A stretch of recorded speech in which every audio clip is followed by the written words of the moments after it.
Hello friends, welcome to my YouTube channel Bloom Pathshala. चलिए चलते हैं आज के टॉपिक की तरफ। और आज का टॉपिक है ट्रिग्नोमेट्री। ये ट्रिग्नोमेट्री का पार्ट 3 है। इससे पहले मैंने 2 पार्ट आपको प्रोवाइड किए हैं। पार्ट 1 में हम लोग ने ट्रिग्नोमेट्री के जो बेसिक कॉन्सेप्ट है उसको सीखा था। पार्ट 2 में हम लोग ने कई क्वेश्चंस को किया था और आज हम लोग पार्ट 3 को करने जा रहे हैं। कुछ इंपॉर्टेंट क्वेश्चन जो आपके बोर्ड एग्जाम के लिए हैं उनको करेंगे। और आपसे मेरी रिक्वेस्ट है कि अगर आपने पार्ट 1 और पार्ट 2 को नहीं देखा है तो सबसे पहले उस पार्ट को देख लीजिए, तो आपको ये थर्ड पार्ट बहुत आसानी से समझ में आएगा। तो चलते हैं क्वेश्चंस की तरफ।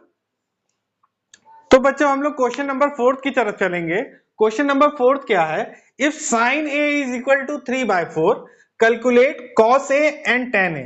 हमें sin a का मान दिया गया है, sin a का मान दिया गया है 3/4 और कैलकुलेट करने के लिए बताया गया cos a का मान निकालना है और tan a का मान निकालना है।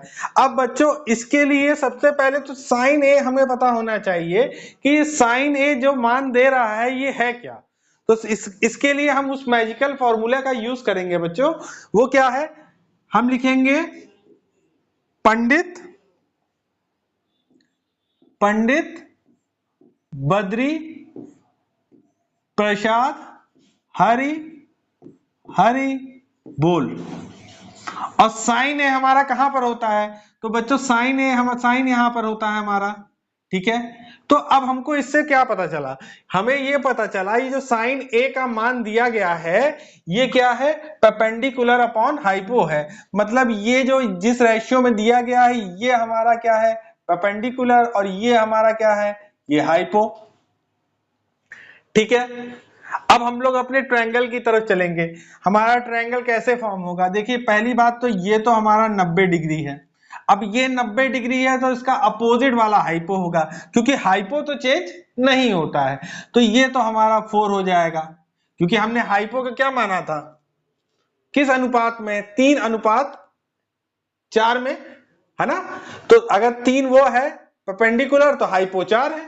तो हाइपो तो हमको क्लियर हो गया, हाइपो ये हो गया हमारे पास। ठीक है, और कहा गया साइन ए के अकॉर्डिंग क्या होगा परपेंडिकुलर? तो साइन ए के अकॉर्डिंग मतलब यहां से एंगल देख रहा है, इस वाली पॉइंट से यहां से एंगल देखा जा रहा है, रेफरेंस पॉइंट ये है, तो इसके लिए परपेंडिकुलर तो ये होगा। तो ये हमारा क्या हो जाएगा? परपेंडिकुलर। ठीक है, तो ये ए पॉइंट हुआ, ये बी और ये सी। यहां क्लियर हुआ। अब हमारे पास हाइपो भी है परपेंडिकुलर भी है। हमसे क्या बोला गया है? हमसे पूछा गया है कॉस ए का मान। अब कॉस ए के लिए हमारे लिए साइन होता है, इसके बगल वाला क्या होता है? कॉस होता है। कॉस के लिए हमें क्या चाहिए? बेस चाहिए और हाइपो चाहिए। तो हमारे पास हाइपो तो है लेकिन बेस नहीं है। तो अब इसका निकालने के लिए क्या करेंगे हम? बेस निकालने के लिए तो हम लोग बच्चों यहां पर पाइथागोरस थ्योरम का इस्तेमाल कर लेंगे। तो पाइथागोरस थ्योरम क्या होता है? पाइथागोरस थ्योरम के अनुसार हाइपो का square is equal to perpendicular का स्क्वायर प्लस बेस का स्क्वायर। यही होता है पाइथागोरस थ्योरम। ठीक है, अब हमको क्या गिवन है? हमको हाइपो गिवन है, तो यहां लिखेंगे 4 का स्क्वायर। परपेंडिकुलर भी हमें गिवन है 3 का स्क्वायर प्लस, अब हमको ये जो ए बी है ये गिवन नहीं है, तो हम लिखेंगे यहां पर ए बी का स्क्वायर।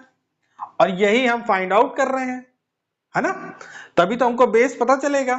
चलिए अब देखिए 4 का स्क्वायर क्या हो जाएगा? यहां 4 का स्क्वायर करेंगे तो हम यहां हो जाएगा 16, और 3 का स्क्वायर करेंगे तो 9 प्लस ए बी का स्क्वायर। ठीक है, और बच्चों जब हम इस पॉजिटिव वाले को इस साइड लेके आएंगे इक्वल टू के, तो ये पॉजिटिव यहां पर आके निगेटिव बन जाएगा। तो 16 minus 9 is equal to A B का स्क्वायर। ठीक है, अब 16 में से 9 गया तो कितना बचेगा? तो बचेगा 7, जो है क्या, AB के स्क्वायर के बराबर। लेकिन हमको क्या चाहिए था? हमको सिर्फ AB चाहिए था। तो AB की वैल्यू क्या होगी? ये स्क्वायर उस साइड चला जाएगा तो 7 क्या हो जाएगा? अंडर रूट में हो जाएगा। तो 7 की जो AB की वैल्यू है वो क्या आ जाएगी? अंडर रूट में 7। ये क्लियर हुआ? ठीक है, चलिए अब हमने क्या निकाल लिया? हमने बेस भी निकाल लिया। अब हमको क्या करना है? हमको मात्र cos A का मान निकालना है। तो ये तो बहुत आसान है, पहले हम लोग एक लाइन खींच लेते हैं। ठीक है, हमें क्या करना है? cos A का मान निकालना है। अब देखिए cos A का मान क्या होता है? cos A का मान बेस अपॉन हाइपो क्या होता है? Base upon hypo. अब cos A से देखा जा रहा है, इससे देखा जा रहा है, इसके लिए बेस कहां है? हाइपो तो चेंज नहीं होगा, तो हम यहां पर हाइपो की जगह तो 4 लिख सकते हैं। ठीक है, तो हाइपो तो चेंज नहीं होगा।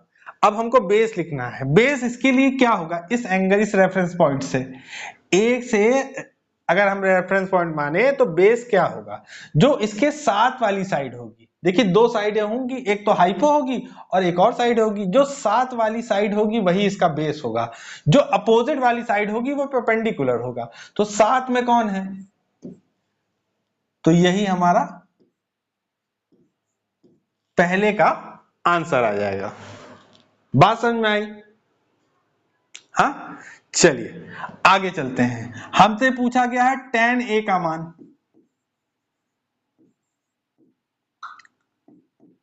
अब देखिए tan sin cos tan, तो tan का क्या है? Perpendicular upon base, perpendicular upon base.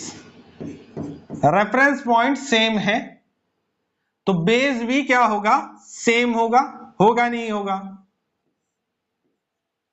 ठीक है, अब परपेंडिकुलर क्या होगा? मैंने बताया इससे अपोजिट वाली साइड। ये बेस है, ये हाइपो, हाइपो चेंज नहीं होगा, इसके अपोजिट वाली साइड। ये हमारे दोनों आंसर आ गए। बात क्लियर हुई? क्लियर हुआ आपको? चलिए नेक्स्ट क्वेश्चन की तरफ बढ़ते हैं, क्योंकि जल्दी जल्दी से हम लोग को ज्यादा से ज्यादा तक सवालों को करना होगा जिससे हम लोग अच्छा स्कोर कर पाए। चलिए नेक्स्ट क्वेश्चन की तरफ चलते हैं। हमारा नेक्स्ट क्वेश्चन क्या है? क्वेश्चन नंबर 3 की तरफ चलते हैं। हमें cot थीटा का मान दिया गया है 7/8 और हमें एवुलेट करना है इसको। तो सबसे पहले तो इस बात को जान जाएं कि cot थीटा हमको मान दिया गया है, तो हम उस मैजिकल फॉर्मूला से ये पता कर सकते हैं कि cot थीटा में हमें किस चीज का मान दिया गया है। तो हम लिख सकते हैं क्या? पंडित बद्री प्रसाद हरि हरि बोल। ठीक है, ये हम लोग लिख सकते हैं। ठीक, अब हमारे पास cot कहां आता है? cot जो है वो tan का क्या है? उल्टा है। तो tan हमारा यहां पर आता है, इसका उल्टा यहां पर cot बनता है। और cot का मतलब क्या हुआ? Base upon perpendicular. तो हमको यहां पर क्या मिला? यहां पर हमको मिला ये बेस है और ये क्या है? ये परपेंडिकुलर है। इससे हमको ये चीज क्लियर हुई। चलिए, हमको मान किसका दिया गया है और हमको एवुलेट इसको करना है, तो मान हमको क्या दिया गया है? तो हम सबसे पहले तो इस डायग्राम पे बना लें कि हमारा बेस क्या है। बेस है हमारा 7 और परपेंडिकुलर, क्योंकि हम ये तो 90 डिग्री है तो ये तो हाइपो हो जाएगा। ठीक है, और इसका उल्टा क्या हो जाएगा? ये इस थीटा को अगर हम मान रहे हैं तो इसका उल्टा क्या हो जाएगा? ये परपेंडिकुलर हो जाएगा। तो ये हमारा कितना है? 8 है। हमको हाइपो गिवन नहीं है। यहां तक हमको क्लियर हुआ? अब हमसे पूछा गया है 1 प्लस साइन थीटा ब्रैकेट में 1 माइनस साइन थीटा। चलिए इसको पहले क्वेश्चन को हम उतार लेते हैं। ठीक है, तो 1 प्लस साइन थीटा और ब्रैकेट में 1 माइनस साइन थीटा, और वैसे ही हमारे नीचे है 1 plus cos theta bracket close 1 minus cos theta. अभी हम लोग आईपीओ की तरफ नहीं चलेंगे, सबसे पहले तो देखेंगे कि हम क्या निकाल रहे हैं, उसको पहले सॉल्व करके देखते हैं। अब ये बताइए 1 प्लस साइन थीटा और 1 माइनस साइन थीटा, एक ब्रैकेट में a प्लस बी, एक ब्रैकेट में a माइनस बी, ये किसका फॉर्मूला है? तो हम लोग सब लोग जान रहे हैं ये a square minus B square का फॉर्मूला है कि नहीं है? A square minus B square का, एक ब्रैकेट में a प्लस बी, एक ब्रैकेट में a माइनस बी, तो ये a हो गया और ये b हो गया। तो हम इसको ऐसे लिख सकते हैं 1 square minus sine square theta, और इसको भी हम ऐसे लिख सकते हैं 1 माइनस 1 का square minus cos square theta, लिखा जा सकता है ना? क्योंकि a plus B A plus B A minus B, तो क्या होगा A square minus B square, तो ए को हमने इसको यहां पर माना a और इसको माना b, तो 1 का स्क्वायर और साइन स्क्वायर थीटा और 1 का square minus cos square theta, यही तो है।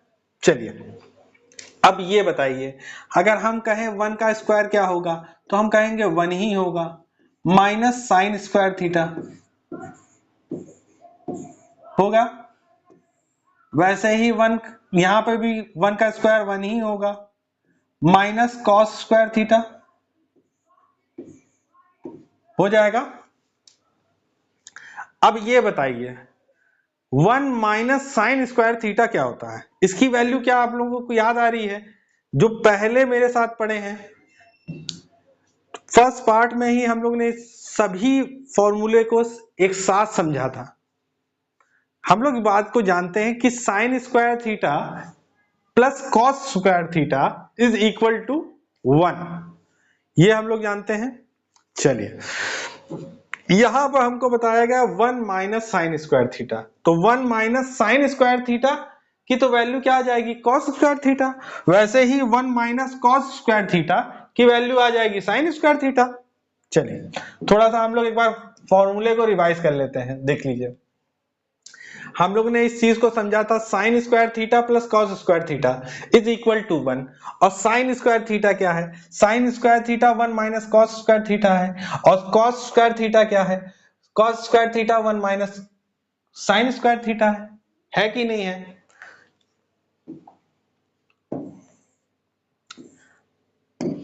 अब हमारे पास ये है ना 1 माइनस साइन स्क्वायर थीटा, तो 1 माइनस साइन स्क्वायर थीटा की जगह हम क्या कॉस स्क्वायर थीटा नहीं लिख सकते हैं? बहुत आसानी से लिख सकते हैं। तो 1 माइनस साइन स्क्वायर थीटा की जगह हम लिख सकते हैं कॉस स्क्वायर थीटा, ठीक है, और 1 माइनस कॉस स्क्वायर थीटा की जगह लिख सकते हैं हम साइन स्क्वायर थीटा, है कि नहीं है? अब ये बताइए कॉस स्क्वायर थीटा और साइन स्क्वायर थीटा ये किसके बराबर होता है? कॉस स्क्वायर थीटा अपॉन में, है ना, cos square theta by sine square theta, ये किसके बराबर होता है? तो बच्चों ये हम लोग सब लोग जानते हैं, ये होता है कॉट स्क्वायर थीटा के बराबर। किसके? कॉट स्क्वायर थीटा के बराबर, ठीक है। अब बताइए अगर कॉट की वैल्यू 7/8 है तो कॉट स्क्वायर थीटा की वैल्यू क्या आएगी? बात को समझिएगा, कॉट की वैल्यू 7/8 है तो कॉट स्क्वायर थीटा की वैल्यू क्या होगी? तो यहां पर देखिए स्क्वायर लगा है तो उधर भी स्क्वायर लग जाएगी, तो कॉट स्क्वायर थीटा की वैल्यू क्या आएगी? हम ये स्क्वायर यहां पर क्या कर लिखे, कॉट की थी, देखिए ये लिखा हमने कॉट, थीटा की वैल्यू हमें क्या मिली थी, हमें मिली थी 7/8। तो अगर हम कहें कॉट स्क्वायर थीटा की वैल्यू क्या होगी, यहां पर हमें कॉट स्क्वायर मिला ना, तो कॉट स्क्वायर थीटा की वैल्यू इधर भी हम अगर पावर 2 लगाए तो इधर भी लगा देते हैं, है कि नहीं है? कर सकते हैं, बिल्कुल कर सकते हैं। 7 7 जा कितना होता है 49 होता है, 8 8 जा कितना होता है 64 होता है। हमारा आंसर आ गया, बस इतना ही है क्वेश्चन। ये हमसे एवलेट करने के बोले पूछा गया था, हमने क्या किया, बेस हमको पता चल गया, परपेंडिकुलर पता चल गया, हमने सॉल्व करना स्टार्ट किया। ठीक है, 1 plus sine theta 1 minus sine theta a plus B A minus B bracket में, तो क्या होता है a square minus B square, हमने a square minus B square के फॉर्मूले में इसको पुट कर दिया और हमको क्या मिला 1 माइनस साइन स्क्वायर थीटा, जिसकी वैल्यू क्या होती है कॉस स्क्वायर थीटा होती है, 1 माइनस कॉस स्क्वायर थीटा जिसकी वैल्यू साइन स्क्वायर थीटा होती है। आप इसको लिख दीजिएगा, फॉर्मूलों को लिख दीजिएगा, ठीक है, कि चूंकि 1 minus cos square theta is equal to sine square theta, 1 minus sine square theta is equal to cos square theta, और cos square theta upon sine square theta, है ना, ये क्या हो जाएगा कॉट स्क्वायर थीटा, और कॉट स्क्वायर थीटा हमको पता चल गया, हमारा क्या निकल के आया cot square theta. Cot theta का मान दिया हुआ है, कॉट थीटा का मान दिया है 7/8, तो अगर हम दोनों, हमें स्क्वायर में चाहिए तो दोनों साइड स्क्वायर कर लेंगे, हमें वैल्यू पता चल जाएगी 49/64। इसमें बेटा एक और क्वेश्चन है इसी पे, इसमें आपसे सेकंड क्वेश्चन सेकंड पार्ट भी पूछा गया था। सेकंड पार्ट भी आपसे क्या पूछा था, आपसे पूछा गया था कॉट स्क्वायर थीटा का मान बताना था। तो हमारा ये दोनों का आंसर, ये पार्ट 1 का आंसर